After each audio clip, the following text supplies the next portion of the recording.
Morning to all. बेटा last class में हमने डिस्कस किया था हमने type of solutions like true solution, suspension, colloidal.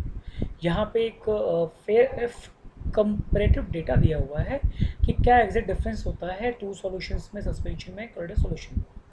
तो हम डिस्कस करेंगे पॉइंट बाय पॉइंट आज।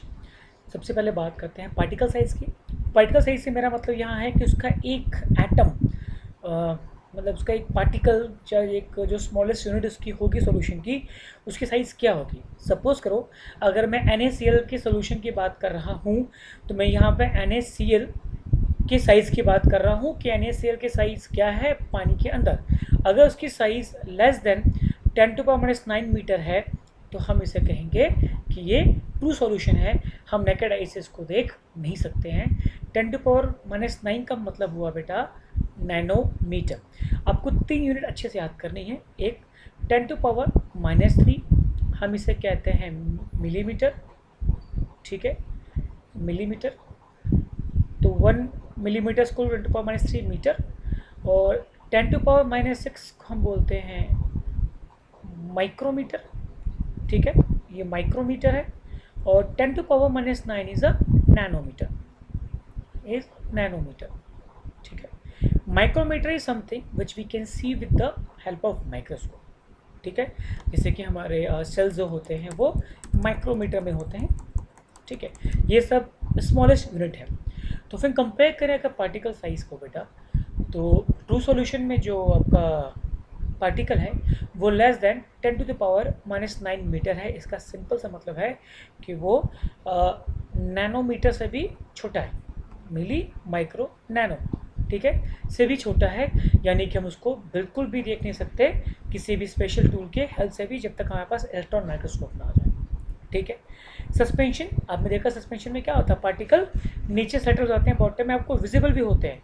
तो 10⁻⁻7 मीटर से ऊपर होते हैं, मतलब माइक्रोमीटर से ऊपर होते हैं। तो माइक्रोमीटर से मतलब ऊपर होते हैं कि जो आप उसको नेकेड आई से विजिबल कर सकते हो। पर कोलाइडल के सॉल्यूशन की जो पार्टिकल साइज है वो कितना है, 10⁻⁷ टू 10⁻⁹ मीटर। मतलब ये आपके माइक्रोस्कोपिक पार्टिकल के साइज के हैं, ठीक है, और मतलब से छोटे हैं और सस्पेंशन से बड़े हैं, मतलब ये इंटरमीडिएट है, इन दोनों के बीच की वैल्यू है। तो इसके पार्टिकल्स को हम नेकेड आई से विजिबल नहीं कर सकते हैं, पर माइक्रोस्कोप से विजिबल कर सकते हैं, ठीक है। नो विजिबिलिटी तो मैं बता चुका हूँ कि माइक्रोस्कोप से विजिबल नहीं होते हैं। वेरी पावरफुल माइक्रोस्कोप, जैसे कि इलेक्ट्रॉन माइक्रोस्कोप से हम इसको देख सकते हैं, ठीक है। इसके बाद है बेटा सस्पेंशन, ईजिली विजिबल। अगर आप क्या कहते हैं किसी भी चॉक पाउडर को डालो पानी के अंदर तो आप इजीली विजिबल कर सकते हो पार्टिकल के साइज को। बट कोलाइडल सॉल्यूशन के पार्टिकल को आप नेकेड आई से विजिबल नहीं कर सकते हो, सिर्फ पावरफुल माइक्रोस्कोप से ही देख सकते हो। इसके बाद है बेटा सेडिमेंटेशन ऑफ पार्टिकल, ठीक है, ओके।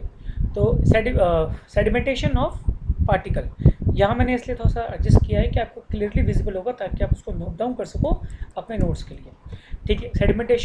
सेडिमेंटेशन कहाँ होगा, जहाँ पार्टिकल साइज बहुत बड़े होंगे, ठीक है, राइट। तो सेडिमेंटेशन कहाँ होगा बेटा, जहाँ पार्टिकल साइज बड़े होंगे। तो यहाँ पे आप देखो ट्रू सॉल्यूशन में पार्टिकल साइज बहुत ही छोटे हैं कि आप उसको माइक्रोस्कोप से विजिबल नहीं कर पा रहे हो, तो यहाँ पे पार्टिकल साइज सेटल नहीं होंगे। साइज बड़े हैं तो यहाँ पे पार्टिकल साइज सेटल हो जाएंगे, और इसके पार्टिकल सस्पेंडेड रहेंगे, मतलब ना सेटल डाउन होंगे ना फ्लोट करेंगे, ये पानी के बीच में ही तैरते रहेंगे। हम इनकी एप्लीकेशंस के बारे में पढ़ेंगे, हमारे बहुत यूजफुल आते हैं कोलाइडल सॉल्यूशंस, ठीक है। फिल्ट्रेशन, आपको पता है साइज़ बहुत छोटे हैं, फिल्टर पेपर से पास ऑन हो जाएंगे। फिल्टर पेपर से आप इसको अलग नहीं कर सकते। ये पार्टिकल साइज बड़े हैं तो फिल्टर पेपर से आप इनको रेसिड्यू बना सकते हो, और ये भी फिल्टर पेपर को पास कर जाते हैं, इसमें रेसिड्यू नहीं बचता है, ठीक है। तो ये एक कंपैरेटिव डेटा है ट्रू सॉल्यूशन, सस्पेंशन और कोलाइडल सॉल्यूशन का, ठीक है। Please note it down carefully, her exam में काफ़ी इंपॉर्टेंट होता है ये। नो बेटा यहाँ कुछ एग्जाम्पल दिए हैं कोलाइडल सॉल्यूशंस के, और इसमें दो चीज़ें, जैसे आपने पढ़ा होगा सॉल्यूशन में आपने पढ़ा होगा सॉल्यूट और सॉल्वेंट। सॉल्यूट और सॉल्वेंट ये हमने पढ़ा है कब, सॉल्यूशन। सॉलिड वो होता है जो स्मॉल अमाउंट में होता है, सॉल्वेंट वो होता है जो लार्ज अमाउंट में होता है जिसमें सॉलिड को घोला जाता है।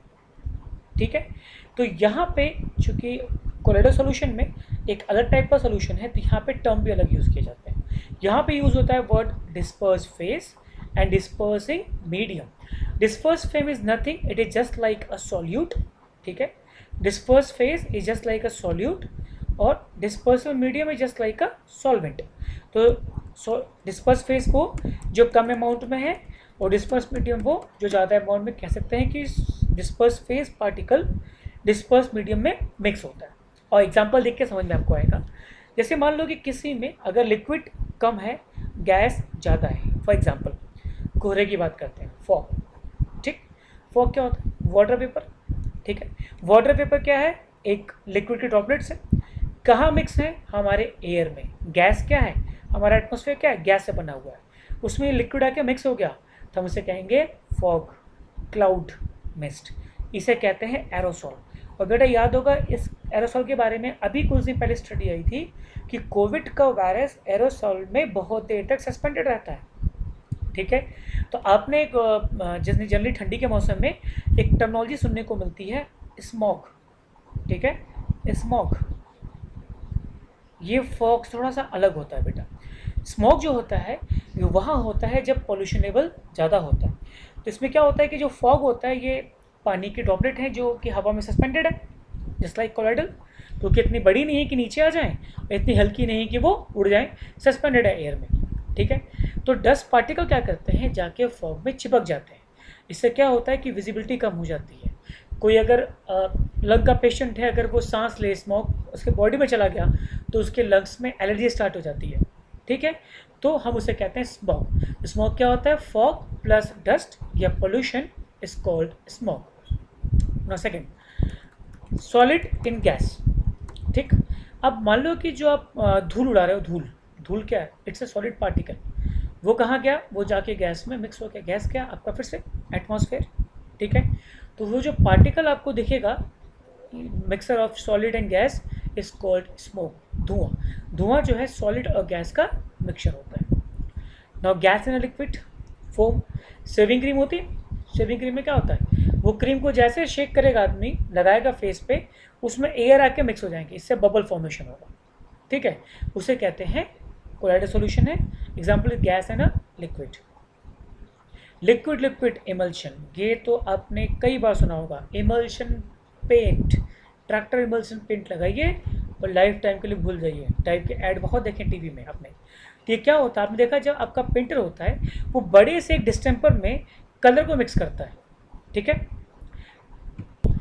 नो, तो इमल्शन ट्रैक्टर में क्या होता है? इमल्शन में यह होता है कि डिस्टेंपर में बड़ा सा कलर मिक्स करता है, रेड कलर, पिंक कलर, और पूरा पेंट आपका उसी कलर का हो जाता है। ठीक है, तो इमल्शन में क्या होता है? दो लिक्विड मिक्स होते हैं और एक लिक्विड दूसरे लिक्विड में तैरता रहता है। तो ये जो लिक्विड पार्ट होगा ये आपका वाइट कलर का सोल्यूशन हो गया, मतलब मीडियम हो गया। और जो कलर आपको चाहिए वो कलर आप इसमें डालोगे तो कलर आपको मिलता चला जाएगा। कम डाला रेड कलर तो पिंक हो गया, और डार्क किया डार्क पिंक हुआ, फिर वो रेड में कन्वर्ट हो जाएगा। जितना ज़्यादा मीडियम डिस्पर्स फेस पड़ता जाएगा मीडियम में, कलर चेंज होता चला जाएगा। ये सबसे बढ़िया एग्जांपल है आपको समझने के लिए कोलोइडल के बारे में। और आप डिफरेंशिएट भी नहीं कर पाओगे कि कौन सा पार्टिकल उसमें कहाँ पे तैर रहा है, आपको पूरा सोल्यूशन रेड कलर का अपीयर होगा। सेकंड, मिल्क में प्रोटीन, फैट, है ना, ग्लूकोज, सारे मॉलिक्यूल तैर रहे हैं। ठीक है, आप डिफरेंशिएट नहीं कर सकते। ठीक है, तो मिल्क भी जो है लिक्विड इमल्शन का एक एग्जांपल है और बहुत फ्रिक्वेंटली यूज़ होता है। ठीक है,